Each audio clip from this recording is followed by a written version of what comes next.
So first off, you guys have been awesome in smashing the views on the Ratchet and Clank videos, so thank you a ton for that. I promise we're going to go back to Ratchet and Clank at some point, but today we're going to begin our Sly Cooper trilogy with Sly Cooper 1, The Thievius Raccoonus. After I started recording some gameplay, I realized that there's different trophy lists for the different versions of these games. So down the road, I'm going to do a replay of the series and do a video of the trilogy and the differences in their trophies. But for today's video, we're going to be focusing on the PS3 version and taking a look at our roadmap here. We've got a 2 out of 10 difficulty, 1 singular playthrough, and only 10 hours, and that's honestly a stretch. This game didn't take me very long at all. Looking at the trophies, we have no missables. They are all unmissable and pretty much all story related in the PS3 version. Now, normally in these videos, I let the story kind of get in the way first, but before we get into this story, we get our first trophy this early in the game. Sucker punched for starting the game. Now, for the opening mission, as you might have seen, we're in Paris, France, and Bentley phones us up, the turtle, our good pal and friend, to let us know the details of the situation and where we can find Carmelita Fox's office. Now, after getting off the intercom with Bentley, we are going to get Coin Collector for getting a single coin on the ground. Now, it wouldn't be police headquarters if they didn't have some kind of security system, so once you get inside, you're going to break the alarm system and make our way to Carmelita's office. Now we're going to get used to these vaults because you're going to be opening a lot of them throughout this game. Bentley, the mastermind behind it all, is going to give us the code, and as we enter it, we're going to get the Foxy Lady trophy for collecting the police file from Carmelita.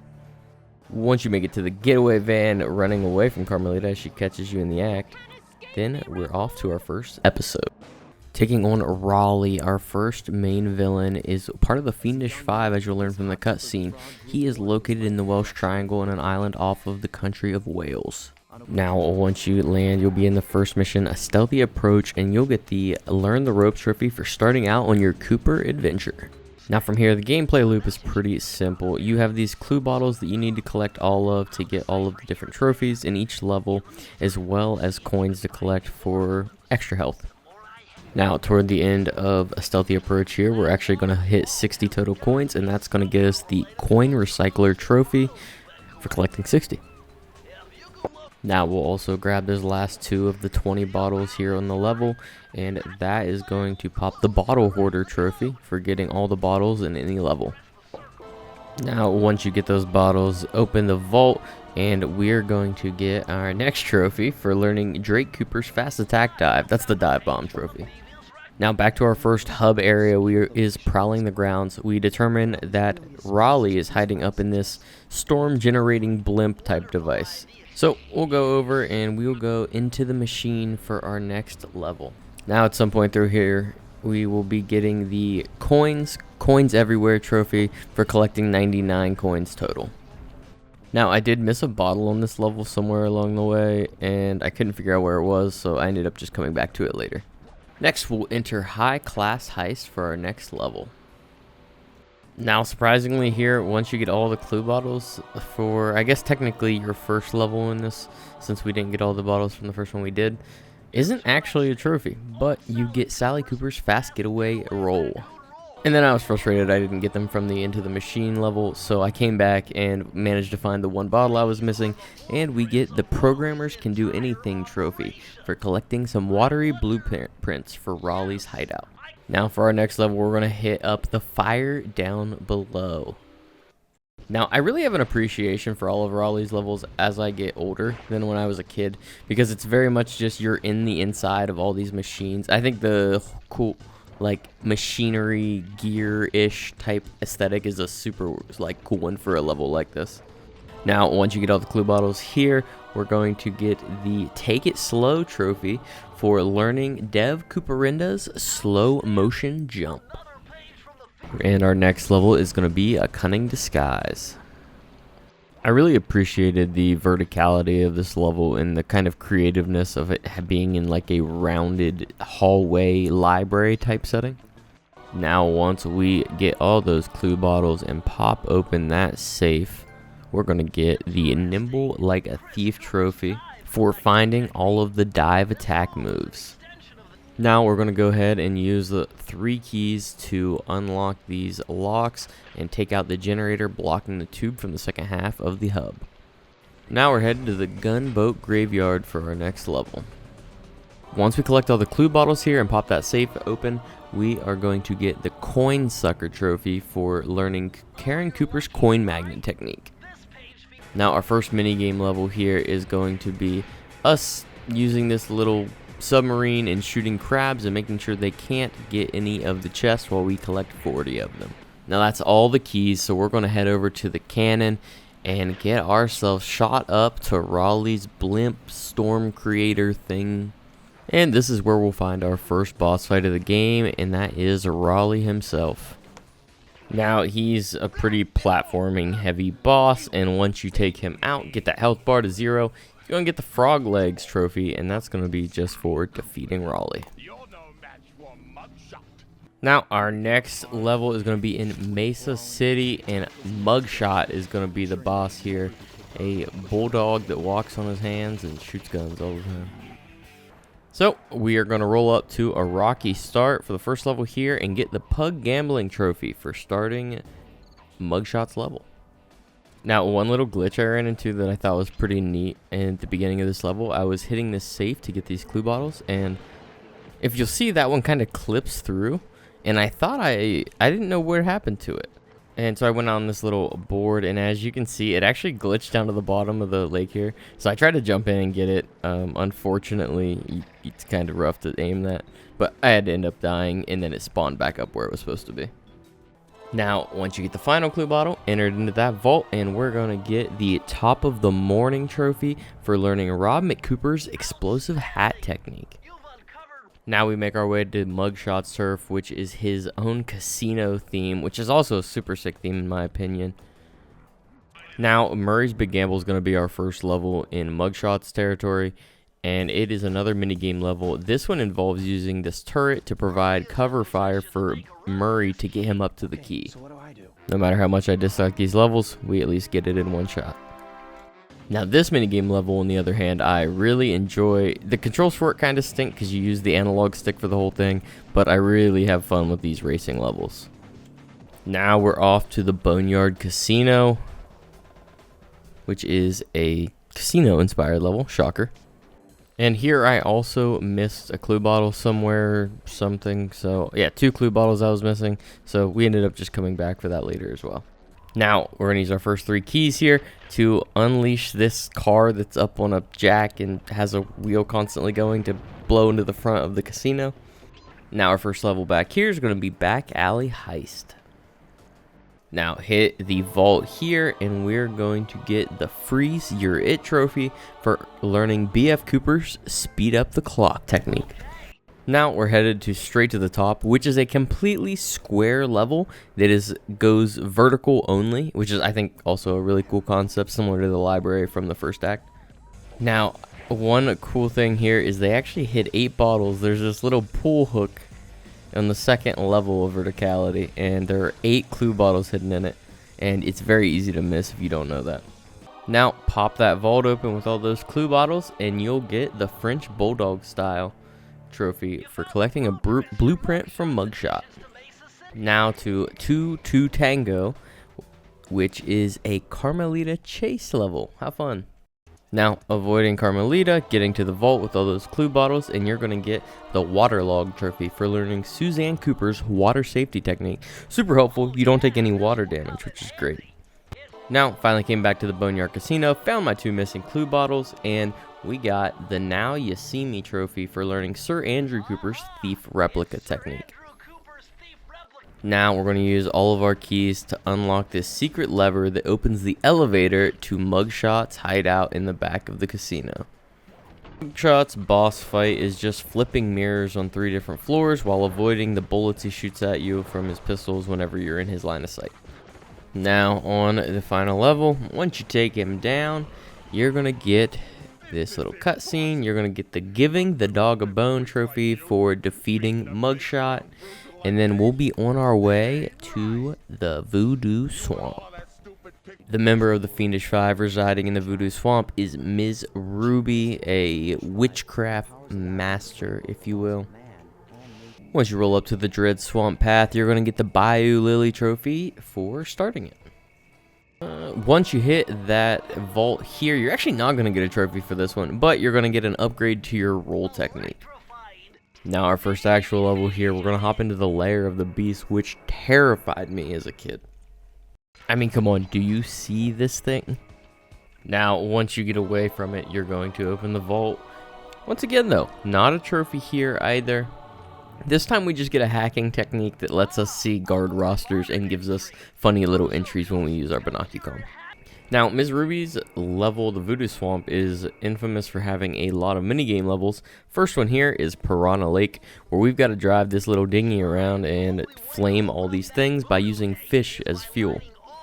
Now, this isn't a difficult one, but it can be infuriating as these little dudes are kind of a pain to catch sometimes. Now, off to a grave undertaking. Now, once you get the vault here, we're actually going to get our first trophy in the area. And that's going to be Singing Gator for collecting a voodoo blueprint. Now, back in the Voodoo Swamp, we're going to use those 3 keys to unlock our friend's cage. And he's actually going to come break open this gate for us and give us a path. Now, off to a descent into danger. Our last regular level of the hub world, actually. This level layout's pretty neat. You go all the way through the level just to get to a vine that actually takes you to a little cave toward the beginning of the level to finish it off. But we're also going to grab those bottles and open the vault. Now we are going to get 2 trophies once we pop that bad boy open.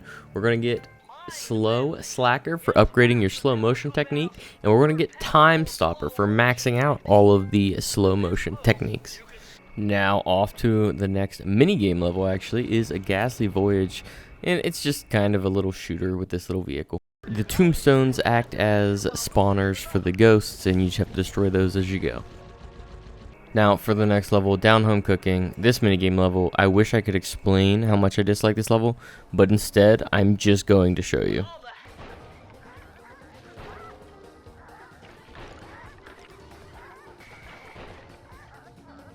This level probably killed me more than any other level in the game. But we finally got it. Now, Ms. Ruby's boss fight is quite literally just a rhythm game, and one that the timing is very brutal on, in my opinion. And if you press a button too early, it'll stick and you won't be able to hit the right one. And it's just very frustrating. I die here a lot as well. Now, once you finally make it up to her and do your final damage, you're going to get the Dance Ruby trophy for defeating Ms. Ruby, and also the Run Like an Egyptian trophy for learning Slight Common's secret move.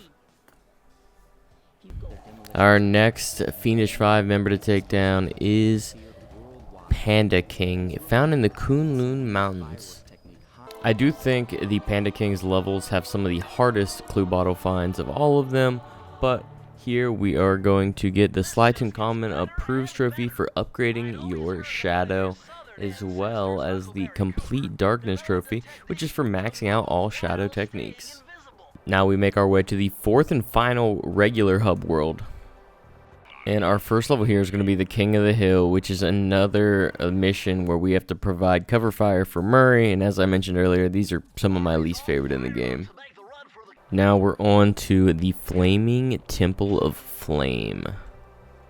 Now once we get those clue bottles here, put that code in, we're going to get the Spikes Suck trophy for learning Sir Augustine of Cooper's Briefly Defy Gravity technique. Now off to a minigame level, which I once again can enjoy, is a Desperate Race. The one thing I don't like about this one compared to the other is that all 4 of the enemy cars are all the same in this one. At least in the mugshot level, they had different kind of cars. I think that was cooler. And another minigame level that we have seen before, and this time is Rapid Fire Assault, using that cart to get through some level here in the Panda King's territory. Now, typically, Duel by the Dragon is the last level you'll do because it's in the latter half of the level, but I decided to do this one before one of the earlier levels, just because I like it. And whatever level you do last, as far as clue bottles go, you can't complete until you've beaten the full game. This time around, the vault's going to give us the blueprints for Panda King's territory, and that's going to get us the Snowy Blueprints trophy for his blueprints, as well as the Meeting the Ancestors trophy for finding all the blueprints in the game.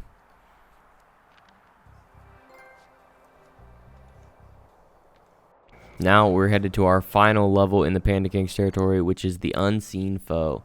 This level's big gimmick is just forcing you to use that invisibility power-up we've gotten in a lot of different ways. And here's us hitting the vault, but unfortunately, it is written in owl dialect, of whatever owl speak is. Now, time to ride the fireworks to the Panda King's lair. Panda King has probably one of the more difficult boss fights, even though it's still not difficult. He just has the most health out of all the bosses in the game, I'd say. After dealing with him and his flame fu karate techniques, you're going to get the Pandas Aren't Always Cute trophy for defeating the Panda King. Now the last step for the Cooper gang here is to figure out who this owl-shaped shadow in the back of all these Thievius Raccoonus pictures is. Now, on their way to figure out just who Clockwork is, you're going to be manning the turret on top of the van as you just drive up to the front door, as every good thief does. And next, once you shoot down some owls and everything, and mines, rocks, everything, you're going to end up in this little cave with some lava monsters, and you have to push them out of the way with your battery ram while you run over computers. This is just a wild mission in concept.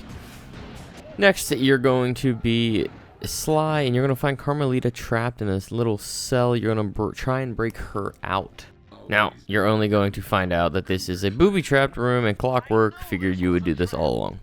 Now, Bentley has to come to the rescue and hack into the systems, and I tell you what, guys, Bentley's hacking stuff gets so much better in the latter games. This one, I just don't like at all.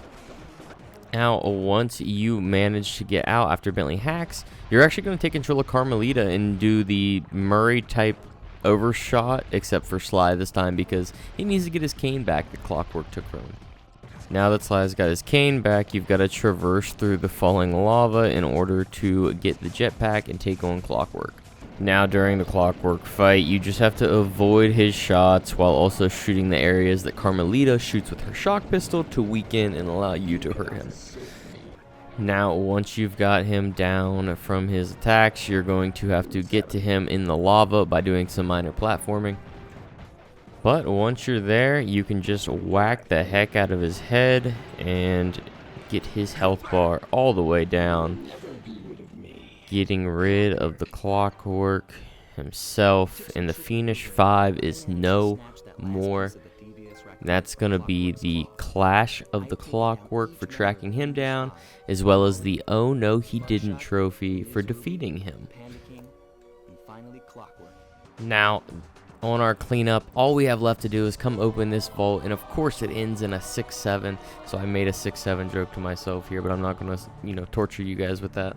And that's going to be the Greedy Raccoon trophy for opening all the vaults, and the True Thievius Raccoonus for unlocking every trophy in Sly Cooper 1. Alright, that's our 8th Platinum trophy completed. Now, that trophy was done in 4 hours, 50 minutes, and 40 seconds. For our Platinum rating, I'm going to give this one a 1.5 out of 10. I felt like it was kind of on the same level as the Spyros, and just real basic, with the only real difficult thing being the collectibles, and even those aren't too bad. And for our next Platinum, we're going to continue the trilogy with Sly 2, Band of Thieves. I'll see you guys next time.